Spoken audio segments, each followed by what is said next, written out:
हम लोग पढ़ेंगे पादप रोग के बारे में। तंबाकू का मोज़ेक रोग होता है विषाणु से। आलू का सैथिल रोग होता है जीवाणु से। गेहूं में रस्ट रोग होता है कवक से। गन्ना में लाल सड़न रोग होता है कवक से। धान का अंगमारी रोग का कारक है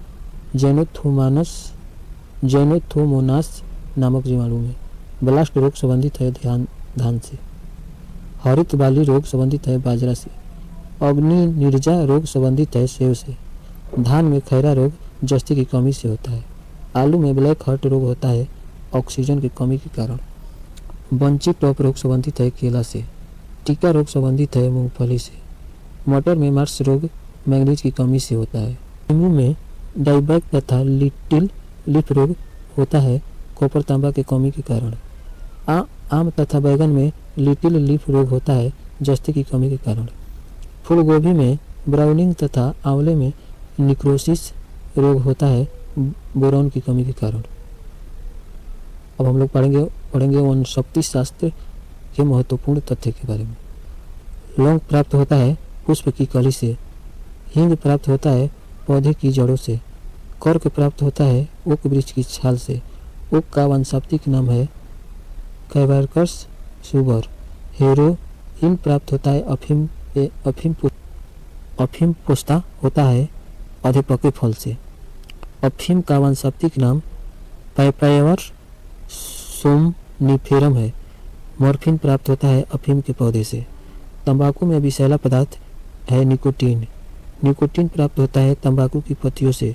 कॉफ़ी में उत्तेजित पदार्थ होता है कैफीन। कैफीन प्राप्त होता है कॉफ़ी की बीजों से।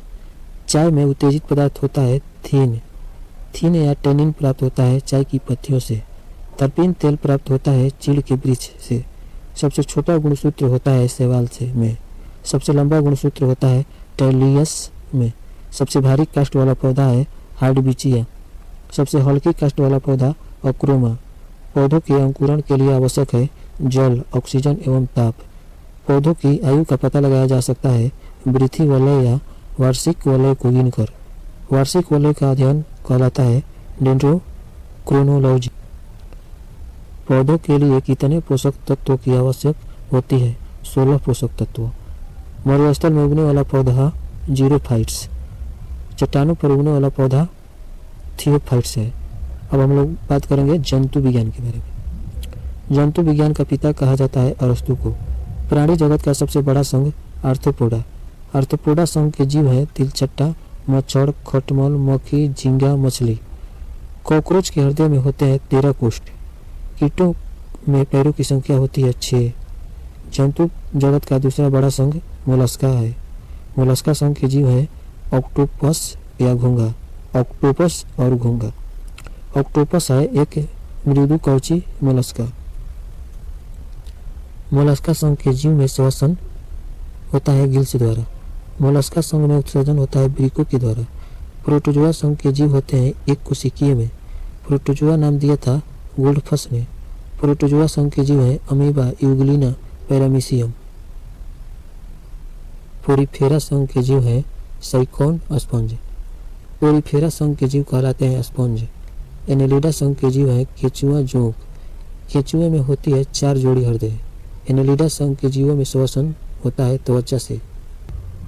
एकाइनोडोमेटा संघ के जीव है जेलीफिश, तारा मछली, ब्रिटल स्टार।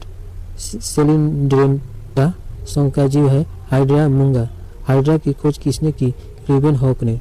एम्फीबिया वर्ग के प्राणी होते हैं उभयचर। उभयचर का अर्थ है जल तथा स्थल दोनों में रहने वाले प्राणी, जैसे मेढक। मेढक के हृदय में होते हैं 3 कवच। पक्षी का हृदय होता है 4 प्रकोष्ठ। एंटोमोलॉजी में अध्ययन किया जाता है कीटों का। पक्षियों का अध्ययन है ऑर्थिनो और नीथोलॉजी। पृथ्वी पर सबसे ऊंचा एवं विशालतम जीवित पक्षी है शुतुरमुर्ग, अफ्रीका में पाया जाता है। विश्व का दूसरा विशाल पक्षी है एमू। सबसे छोटा पक्षी है हर्मिंग बर्ड। स्तनधारियों का मूलभूत लक्षण होता है डायफॉर्म। स्तनधारियों के हृदय में होते हैं 4 कवच। स्तनधारी में श्वसन होता है फेफड़ा द्वारा। सबसे बड़ा स्तनधारी है बलून या नीला व्हेल। सबसे छोटा स्तनधारी है चुचुंदर। सबसे लंबा स्तनधारी है जिराफ। डॉल्फिन वर्गीकृत किए जाते हैं स्तनी में। सबसे बड़ा अकशेरुकी है स्क्विड में। अंडा देने वाला एकमात्र स्तनधारी है डक बिल्ड प्लेटिपस। सबसे बड़ा स्थलीय जंतु है अफ्रीकी हाथी। सरीसृप वर्ग के जीव है छिपकली, कछुआ, मगरमच्छ, सांप, गिरगिट। सामान्यतः सरीसृप का हृदय होता है, तिनकच्ची अपवाद में मगरमच्छ होता है। सरीसृपों का विकास हुआ मेसोजोइक युग में। डायनासोर थे मेसोजोइक सरीसृप। मगरमच्छ का हृदय होता है, चारकच्ची। घोंसला बनाने वाला एकमात्र सर्प है नागराज किंग कोबरा। एकमात्र जहरीला चिपकली है हिलोडर्मा। मछलियों में श्वसन होता है गिल्स द्वारा। अब हम लोग बात करेंगे जंतु ऊतक के बारे में। रचना एवं उत्पत्ति के समान कोशिकाओं का समूह कहलाता है ऊतक। ऊतकों का अध्ययन कहलाता है हिस्टोलॉजी। शरीर में ऊतकों का निर्माण होता है प्रोटीन से। विभिन्न ऊतकों एवं अंगों को जोड़ने का कार्य करता है संयोजी ऊतक। संयोजी ऊतक में पाए जाने वाले दो तंतु हैं टेंडन एवं लिगामेंट। स्नायु अस्थियों को अस्थियों से जोड़ता है टेंडन, अस्थियों को अस्थियों से जोड़ता है लिगामेंट। चेतना ऊतक कहलाता है तंत्रिका ऊतक। तंत्रिका ऊतक की कोशिकाओं को कहा जाता है तंत्रिका कोशिका या न्यूरॉन। दो न्यूरॉन के बीच की जगह है साइनेप्स। संवेदना को शरीर के एक भाग से दूसरे भाग में भेजने का कार्य करती है तंत्रिका कोशिका। मस्तिष्क व मेरुरज्जु बनते हैं तंत्रिका ऊतक से। शरीर में मांसपेशियों की कुल संख्या 639 है।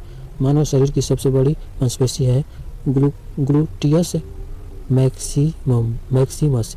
मानव शरीर की सबसे छोटी मांसपेशी है स्टेपिडियस। बात करेंगे मानव रक्त के बारे में। रक्त खून होता है तल संयोजी ऊतक। रक्त का अध्ययन कहलाता है हेमाटोलॉजी। रक्त क्षारीय का पीएच मान होता है 7.4। स्वस्थ शरीर में रक्त की मात्रा 5 से 6 लीटर। रक्त की मात्रा शरीर के भार का होता है 7%। महिलाओं में पुरुषों की तुलना में रक्त कितना कम होता है 1/2 लीटर। रक्त का मुख्य कार्य है शरीर के ताप का नियंत्रण तथा शरीर को रोगों से रक्षा करना। रक्त में पाई जाने वाली धातु है लोहा। रक्त को सुरक्षित रखा जाता है 40 डिग्री फ़ारेनहाइट पर। रक्त का रंग लाल हीमोग्लोबिन के कारण होता है। हीमोग्लोबिन है प्रोटीन का एक यौगिक। हीमोग्लोबिन में मौजूद लौह यौगिक हीमैटिन है। हीमोग्लोबिन में पाया जाने वाला तत्व लोहा। हीमोग्लोबिन का कार्य है ऑक्सीजन का परिवहन करना। हम लोग पढ़ेंगे रक्त प्लाज्मा के बारे में। रुधिर का तरल भाग होता है प्लाज्मा। पदार्थ की चतुर्थ अवस्था है प्लाज्मा। रक्त प्लाज्मा होता है रंगहीन। रक्त का कितना % भाग प्लाज्मा होता है 55%। प्लाज्मा में जल का प्रतिशत होता है 90%। पचे हुए भोजन का संवहन करता है प्लाज्मा। फाइब्रिनोजेन एल्ब्यूमिन है प्लाज्मा प्रोटीन। रक्त का थक्का बनाने में सहायक अनिवार्य प्रोटीन है फाइब्रिनोजन। प्लाज्मा में फाइब्रिनोजन नामक प्रोटीन निकाल देने वर्सेस प्लाज्मा कहलाता है सेरम। एंटीबॉडी है एक प्रकार का प्रोटीन। एंटीबॉडी पाया जाता है रक्त प्लाज्मा में।